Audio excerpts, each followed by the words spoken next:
చెప్పే అవసరం లేదు. ఇప్పుడు పయ్యవుల కేసు మాట్లాడిన మాట కరెక్ట్. అవును. మనం భూమి కొన్నది మంది కాదంటున్నారు.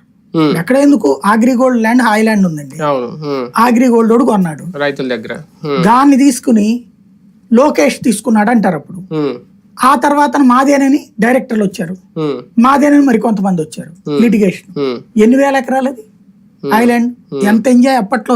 హైదరాబాద్ నుంచి కూడా వచ్చేవాడు ఐలాండ్. అలాంటిది కాస్త ఆగిపోయింది కదా. ఎంత పెద్ద ప్రాజెక్టు లిటిగేషన్ మూలం. ఇలాంటి ఎన్ని లిటిగేషన్స్ అసలు దేశవ్యాప్తంగా.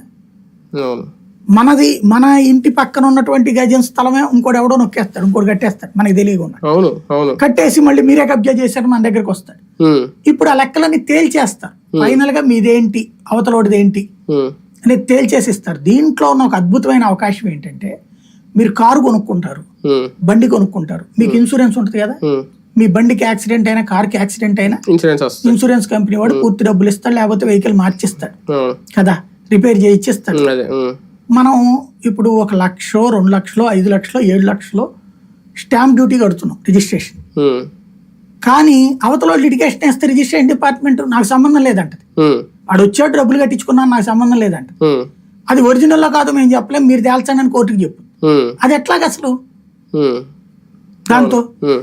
కాబట్టి ఇందులో ఏముంది, ల్యాండ్ టైటిలింగ్ యాక్ట్ లో ఇన్సూరెన్స్ ఉంది మన భూమికి. ప్రభుత్వం మీరు మీ కాగితం